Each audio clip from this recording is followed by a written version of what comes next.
Welcome to our channel. Malini కుట్ర తెలుసుకుని శివనారాయణకి క్షమాపణ చెప్పిన దక్షిణామూర్తి. షాక్ లో పారిజాతం. అసలు శివనారాయణకి దక్షిణామూర్తి ఎందుకు క్షమాపణ చెప్పాడు? మాలిని కుట్ర ఏ విధంగా బయటపడింది? పారిజాతానికి ఈ కుట్రకి సంబంధం ఏంటి? ఇవన్నీ తెలుసుకోవాలి అనుకుంటే ఈ వీడియోని చివరి వరకు స్కిప్ చేయకుండా చూసేయండి. కార్తీక దీపం అప్కమింగ్ ఎపిసోడ్స్ అన్నీ అందరికన్నా ముందే మీకు రీచ్ అవ్వాలన్నా, మీరు తెలుసుకోవాలి అన్నా మా ఈ ఛానల్ని ఇక్కడే సబ్స్క్రైబ్ చేసుకోండి. పక్కనే ఉన్న బెల్ ఐకాన్ని ట్యాప్ చేయండి. ఇక వీడియోలోకి వెళ్తే గనక సూరజ్ అయితే ఆఫీస్కి రెడీ అవుతుండగా మాలిని దగ్గర నుంచి ఫోన్ వస్తుంది మమ్మీ అని. ఇక ఆ ఫోన్ చూసి మమ్మీ ఫోన్ చేస్తుంది, ఇక్కడ మాట్లాడితే డేంజర్, పక్కకెళ్ళి మాట్లాడాలి అని ఇంకా గార్డెన్లోకి వెళ్ళి మాట్లాడుతూ ఉంటాడు సూరజ్ అయితే. సూరజ్ వెళ్ళి మాట్లాడుతూ ఉంటే ఇంకప్పుడు మాలిని ఏమో ఫోన్ చేసి లిఫ్ట్ చేసిన తర్వాత, హలో సూరజ్ నువ్వేనా అనగానే, ఆ మమ్మీ నేనే, చెప్పు విషయం ఏంటి, ఎందుకు ఫోన్ చేసావు అనగానే, అదేరా నీ పని ఎంత దాకా వచ్చింది, మనం అనుకున్నది అనుకున్నట్లుగా జరుగుతుందా లేదా అని చెప్పి అంటూ ఉంటే సూరజ్ ఏమో, ఎందుకు మమ్మీ టెన్షన్ పడుతున్నావు, మనం ఏమనుకుని ఈ ఇంట్లోకి వచ్చానో ఆ పని చేయకుండా నేను ఎందుకు బయటకు వస్తాను, ఖచ్చితంగా ఆ పని చేసే వస్తాను అని చెప్పేసి సూరజ్ చెప్తూ ఉంటాడు. ఆ కుటుంబాన్ని నాశనం చేయడానికి నేను అక్కడికి పంపించానురా, నీకు కూడా ఆ విషయం తెలుసు కదా, నువ్వు ఆ విషయంలో ఎంత త్వరగా పనిచేయగలిగితే అంత మంచిది అని చెప్పి మాలిని అనేసరికి, ఎందుకు మమ్మీ నువ్వేం బాధపడకు, నేనున్నాను కదా, నేను ఇక్కడికి అందుకే కదా వచ్చాను, ఈ కుటుంబాన్ని నాశనం చేసే వరకు కూడా నేను నిద్రపోను అని చెప్పేసి ఇంకా అలా అంటూ ఉంటాడు సూరజ్ అయితే. మనం ఆ ఇంటిని నమ్మించి మన పగని స్మూత్గా తీర్చుకోవాలి, లేదంటే నా పగ చల్లారదు. నా ఈ జీవితం ఈ రోజున ఈ విధంగా ఉంది అంటే దానికి కారణం ఎవరు? ఆ సుమిత్ర కుటుంబమే కదా. అందుకే వాళ్ళని ఎలా అయినా సరే నాశనం చేయాలి, అందరినీ చెల్లా చెదురు చేయాలి అని చెప్పేసి అంటూ ఉంటుంది మాలిని అయితే. నాకు కూడా తెలుసమ్మా, నువ్వు ఈరోజు ఇంత బాధలో ఉన్నా, ఇంత ఒంటరి జీవితాన్ని గడుపుతున్నావన్నా నాన్న నీకు దూరంగా ఉండడానికైనా కారణం అన్నీ వాళ్లే కదా. ఈ విషయం నువ్వే కదా నాకు చెప్పావు, నువ్వేం బాధపడకు, ఎలా అయినా సరే ఖచ్చితంగా ఈ విషయంలో వాళ్ళని పనిష్ చేసి తీరుతాను అని చెప్పి సూరజ్ అంటాడు. అవునరా సూరజ్, నీ మీదే నా ఆశలన్నీ, ఎలాగైనా ఆ సుమిత్ర కుటుంబాన్ని చెల్లా చెదురు చేయాలి, సుమిత్రకి మానసిక ప్రశాంతత లేకుండా చేయాలి, సుమిత్రని నాశనం చేయాలిరా.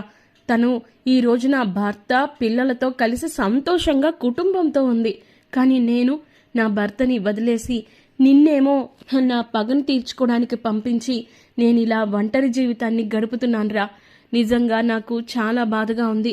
దీనంతటికీ కారణమైన సుమిత్రని మాత్రం అంత తేలిగ్గా వదిలిపెట్టకూడదు. అప్పటి వరకు నాకు మనశ్శాంతి ఉండదు. మీ తాతయ్యకి కేవలం సుమిత్రని ఇంటికి తీసుకుని వస్తానని, జ్యోత్స్నకి నీకు పెళ్లి జరిగితే సుమిత్ర ఖచ్చితంగా ఈ ఇంటికి వస్తుంది అని మీ తాతయ్య దగ్గర నమ్మబలికాను.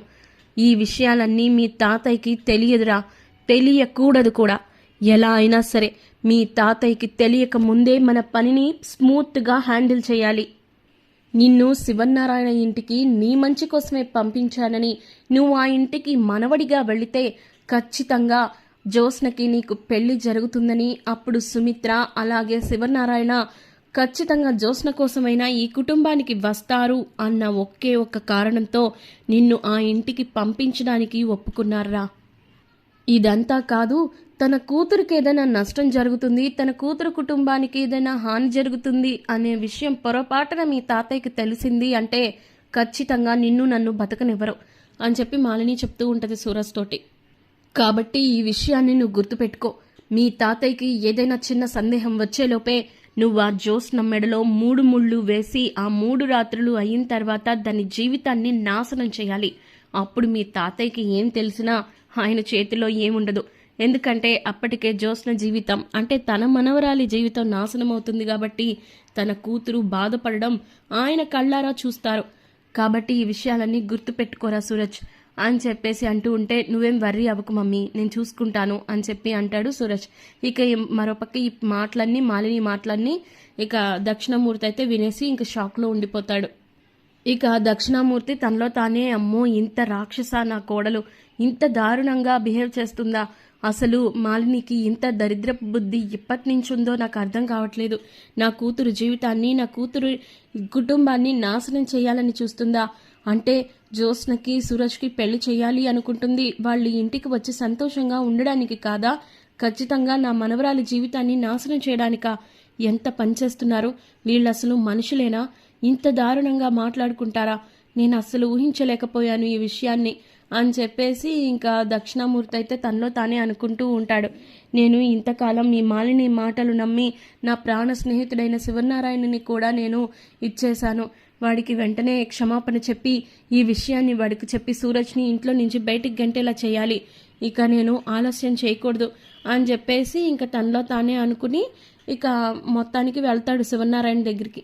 ఇంటికి వెళ్ళేటప్పటికి శివనారాయణ అని చెప్పి ఆ అద్దతో పిలిచేసరికి ఇదేంటి ఇలా పిలుస్తున్నాడు, ఎప్పుడూ వచ్చి కోపంగా అరుస్తూ ఉంటాడు కదా అని చెప్పి శివనారాయణ ఏమో దగ్గరికి వెళ్తాడు. ఎందుకు వచ్చావు ఇంటికి? ఏం పని లేదా నీకు? పద్దాక మా ఇంటికి వచ్చి నన్ను ఇంత ఇరిటేట్ చేస్తూ ఉంటావు, ఇప్పుడు ఇంక దేనికి వెలగబెట్టడానికి వచ్చావని శివనారాయణ తిడతాడు దక్షిణామూర్తిని. ఇక అప్పుడు దక్షిణామూర్తి ఏం చేస్తాడంటే శివనారాయణ చేతులు పట్టుకొని, నన్ను క్షమిస్తావారా? నిజంగా నన్ను క్షమిస్తావా? నా కోడలు మాలిని మాటలు విని దాని మాటలు నమ్మి నిన్ను నేను చాలా బాధ పెట్టాను. నిజంగా మీరే నా కుటుంబానికి నా కొడుకుకి ద్రోహం చేశారేమోనని నేను చాలా కుమిలిపోయాను.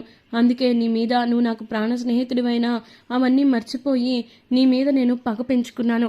కానీ ఈరోజే తెలిసిన విషయం ఏంటంటే ఇదంతా నా కోడలు మాలిని వల్లే అనమాట అని చెప్పి అనేసరికి ఇంకప్పుడు శివనారాయణ అలా చూస్తూ ఉంటాడు. ఇకప్పుడు ఇదంతా చూస్తుంటుంది పారిజాతం అయితే. అమ్మో ఇదేంటి దక్షిణామూర్తి వచ్చి ఈయనకి క్షమాపణ చెప్తున్నాడు అంటే ఆయన తప్పు తెలుసుకుని పగ వదిలేస్తున్నాడు అనమాట. అమ్మో వీళ్ళిద్దరూ గనక ఒకటే అయితే నా బండారం మొత్తం బయటపడిపోతుంది అని పారిజాతం అయితే మనసులోనే ఇంకా టెన్షన్ పడిపోతూ ఉంటుంది. నేను చేసిన పనులన్నీ కూడా ఇప్పుడు బయటకు వచ్చేస్తాయేమో, ఒకరికొకరు కూర్చొని మాట్లాడుకుంటే చాలు నేను చేసిన పనులన్నీ బయటకు వచ్చేస్తాయి. అదే గనక ఈ శివనారాయణకి తెలిస్తే ఖచ్చితంగా నన్ను ఇంట్లో నుంచి గెంటేయడం మాత్రమే కాదు చంపేస్తారు కూడా అని చెప్పి పారిజాతము టెన్షన్ పడిపోతూ ఉంటుంది మనసులో. ఎందుకంటే ఈ దక్షిణామూర్తి కుటుంబం ఈ రోజున ఇంత చెల్లాచెదురైపోవడానికి కారణమే నేను. అసలు ఏం జరుగుతుందో అర్థం కావట్లేదు, నాకు చాలా భయంగా ఉంది. ఇప్పుడు ఈ ప్రమాదం నుంచి నేను ఎలా తప్పించుకోవాలి? ఎందుకంటే మాలిని ఏమో తన భర్త దూరం అవడానికి కారణం సుమిత్ర అనుకుంటుంది, కానీ అసలు కారణం నేను. నిజానికి మాలిని దృష్టిలో ఈ కుటుంబం వల్లే తన జీవితం ఇలా ఒంటరితనంతో ముగిసిపోయింది అని చెప్పి అనుకుంటుంది. అందుకే ఈ కుటుంబం మీద ఎలా అయినా సరే పగ తీర్చుకోవాలని, ఈ కుటుంబంలో మొత్తం అందరినీ కూడా తనలాగా ఒంటరి వాళ్ళని చేయాలని, సుమిత్ర జీవితాన్ని మనశ్శాంతి లేకుండా చేయాలని కంకణం కట్టుకుని పగబట్టుకుని కూర్చుంది. అందుకే నా మీదకి రాదులే అనుకున్నాను. కానీ ఈ రోజున ఖచ్చితంగా ఈ దక్షిణామూర్తికి విషయం మొత్తం తెలిసిపోయినట్టుంది. ఇప్పుడు వీళ్ళిద్దరూ కలిస్తే ఖచ్చితంగా ఈయనకి నా గురించి తెలిసిపోతుంది. అదే గనికి జరిగితే నన్ను చంపేస్తారు. అమ్మో ఏం చేయాలి అని చెప్పి ఇంక తనలో తానే టెన్షన్ పడిపోతూ ఉంటుంది పారిజాతం. మరి పారిజాతం కుట్రల గురించి, మాలినికి చేసిన అన్యాయం గురించి మొత్తం విషయాలు ఇక శివనారాయణకి తెలియాలి అనుకున్న వాళ్ళు ఖచ్చితంగా కమెంట్ బాక్స్లో ఎస్ అని టైప్ చేయండి. అలాగే కార్తీక దీపం సీరియల్ అప్కమింగ్ ఎపిసోడ్స్ అన్నీ మీకు టైం టు టైం రీచ్ అవ్వాలి అంటే, అందరికన్నా మీరే ముందు చూడాలి అనుకుంటే ఖచ్చితంగా మా ఈ ఛానల్ని ఇక్కడే సబ్స్క్రైబ్ చేసేయండి. అలాగే పక్కనే ఉన్న బెల్ ఐకాన్ని ట్యాప్ చేయండి. అప్పుడు